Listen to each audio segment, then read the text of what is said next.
Kita nyo, yung tugboat tinutulak niya. No. Yan na, pumunti. Bumagal siya konti.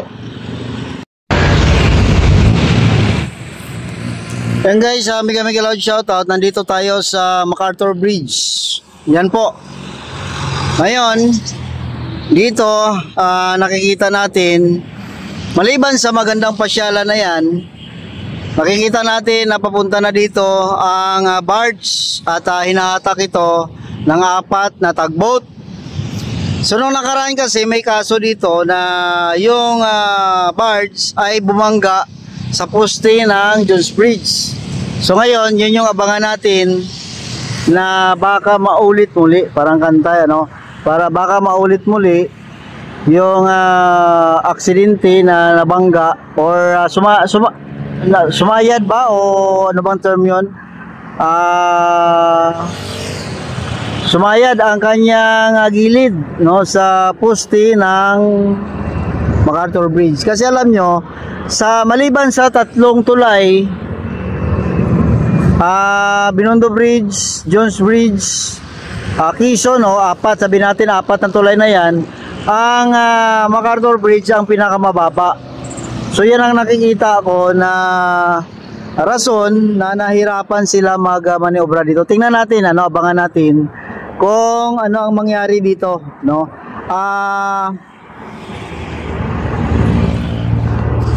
So sa ating tinatayuan dito banda yan, dito banda yan, targetin niya dito yung gitna, kasi sa gitna medyo naka-arc kasi ang design ng MacArthur Bridge. So dito sa gitna talaga ang tumbok niyan. Kung napansin nyo, parang tawag dito naka-swerve, no? Tawag dito naka-swerve, naka-arc yung kanyang dinaanan, Kasi ang target niya yan, ang pinakamaunang tugboat, ang target niya talaga ay yung pinaka sentro. Ito yung pinaka-sentro na Yan, dyan siya dadaan. So tingnan natin yan guys So abangan natin. Konting lang naman yan. Malapit-lapit na sila So yan tinatarget na ng pinakaunang tugboat ang sentro ng MacArthur Bridge. So papunta na siya dito. 4 ang bigat sigurado niyan. Grabe guys, kung napansin nyo sa mga dati kong video, pag bumaba sila, ang barge ay malaki yung lutang niya. So ibig sabihin walang dala yun, magaan.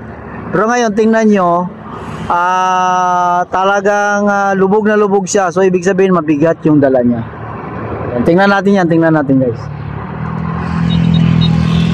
At saka siyempre maganda ang view ng Binondo Intramuros Bridge, Jones Bridge, may ilaw na, maya maya may light display dyan. Pero tutukan natin itong tugboat yan, tinatarget niya na yung sentro, yan, siya yung pinaka-guide sa 4 na yan. Ang barge guys, walang motor yan. Bumabase lang yan sa humatak sa kanya. So, ito na. Walang problema sa tugboat ang problema minsan doon sa barge. Sorry po kanina pa ako inuubo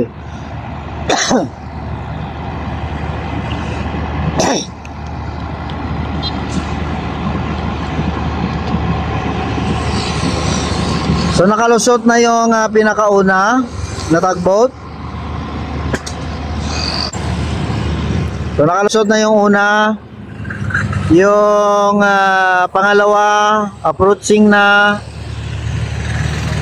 bigat siguro niyan So ang pangalawa approaching na,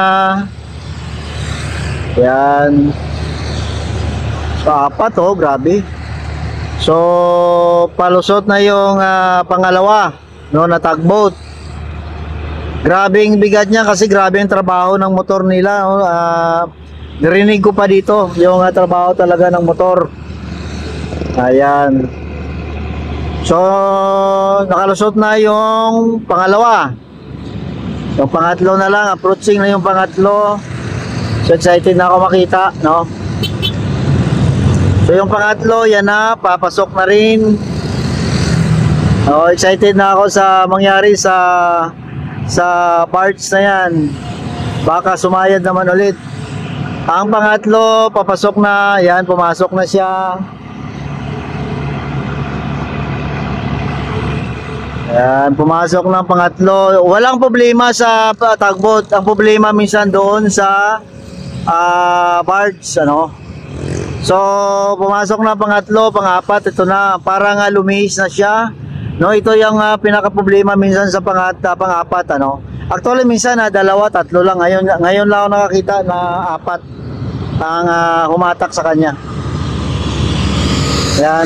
So papasok na yung pang-apat, no. Dito minsan nagka-problema yung sa yung dikit, yung tugboat na malapit sa barge, ano. Yan na, parang lumihis yung barge. Humina sila bagya, kumunti, nagabagal sila ng konti, no? Hininaan nila yung motor. Naramdaman ko kasi, naririnig ko kasi, no?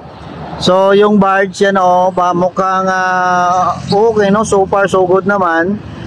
So, bagya silang bumagal, no? Bumagal sila. Maramdaman natin yan kung sumayad. Kasi maramdaman natin sa tulay, no, sa may MacArthur Bridge. Yan na, pumunti, bumagal siya konti, and yun, so far so good naman, ano guys, wala naman problema, no, na nangyari. So nung nakaraan kasi may problema kasi sumayad sa poste, no, ng MacArthur Bridge. Ngayon ay mukhang okay, no, ang kanyang may isa pang tugboat sa likod, yun yung guide naman, umatak naman sa kanya sa likuran, ano. Kung magsigsag siya po ang kumukontrol, no? Ngayon, tingnan natin doon sa kabila, no. Diyan sa kabila ang problema eh. Tingnan natin, tawid tayo dito.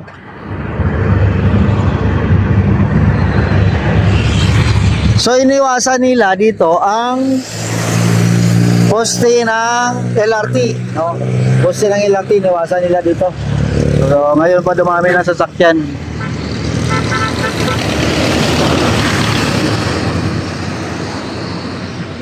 Nandito na tayo sa kabila. Yun, okay naman, ano? So far, so good naman. Nung nakaraan kasi dito, guys, medyo malayo. Tingnan nyo, malayo siya. Nung nakaraan dito, sumayad siya dyan sa may pundasyon ng LRT bridge, no? So ngayon, ang ginawa nila, lumayo sila. I don't know kung anong dahilan nun, bakit sumayad siya dyan sa gilid. Kasi nakita natin nun,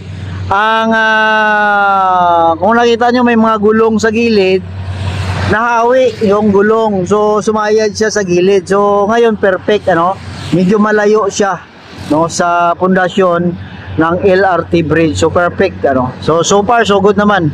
Wala pong nangyaring sayad, no, sa poste, no.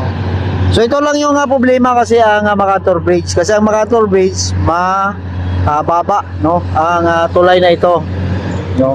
At saka yung maliban sa tulay, ang poste pa ng LRT, isa pa yan sa iniwasan nila. So kung nakita nyo, yung tugboat, tinutulak niya, no, nagtatrabaho siya, tinutulak niya yung